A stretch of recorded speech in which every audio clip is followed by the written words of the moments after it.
ఈ కూటమి ప్రభుత్వం వచ్చినాక కొత్త నాంది పలికినారు ఈ రాష్ట్రంలో.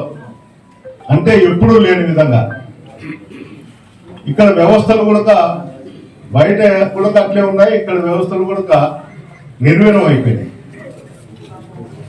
వాళ్ళు ఏం చేసే పరిస్థితులు జిల్లా అధికారులను కూడా లెక్క చేయడం, కలెక్టర్లను కానీ ఎస్పీలను కానీ లెక్క చేయడం. ఇక్కడ ఉండే పోలీస్ అధికారులు జేసీ కుటుంబానికి తుత్తులై ఉన్నారు. తుత్తులు అంటే గుమాస్తాలై ఉన్నారు. అంతే వేరే భాషలో నేను కేవలం వాళ్ళను గొప్పగా చెప్పేదానికన్నా వాళ్ళ ఇంట్లో గుమాస్తాలై ఉన్నారు. వాళ్ళ బస్సులకు డ్రైవర్లు, కండక్టర్లు ఎట్లుంటారో ఇక్కడ ఉండేటువంటి ఎంఆర్ఓ వ్యవస్థ కానీ, పోలీస్ వ్యవస్థ కానీ, ఏ వ్యవస్థ కానీ కాక మున్సిపల్ కమిషనర్తో సహా వాళ్ళ ఇంట్లో గుమస్తాలుగా ఉన్నారు. ప్రతిరోజు 30,000 అంటే వాళ్ళు ఆట పెట్టుకునే దాన్ని బట్టి 30,000 నుండి 50,000 వరకు కలెక్షన్. అంటే ఒక స్టేషన్ కు ఒక ఆఫీసర్, స్టేషన్ ఆఫీసర్ కు 1,50,000 రూపాయలు ఆదాయం. నేను చెప్పాల్సిన అవసరం లేదు, మీకు అందరికీ తెలుసు ఎవడోడు మంగతాయి ఆడించాడు, ఎవడు మట్కా ఆడించాడు, ఎవడు కథ.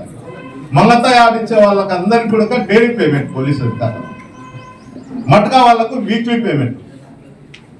గంజా వాళ్ళకి అయితే నాకు తెలుసు, కానీ ఏంటంటే స్కూళ్ళల్లో కూడా గంజా నడిపిస్తాను కాబట్టి గంజా గురించి నాకు ఎవరు డబ్బులు ఇస్తాడు ఏమో తెలుసు. కాబట్టి గంజా అయితే తాడపత్రుల్లో పుష్కలంగా ఉంది.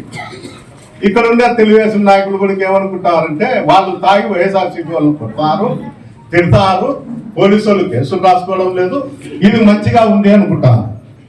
ఈ సంస్కృతి ఇట్లే కొనసాగదు. ప్రభుత్వాలు తిరుగుతుంటాయి, పోతుంటాయి, వస్తుంటారు, ఉంటారు.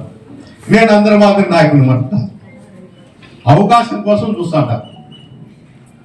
అవకాశం వచ్చినప్పుడు ఇంతకు 2 ఇంతలు ఖచ్చితంగా తీర్చా, వడ్డీతో సహా. నేను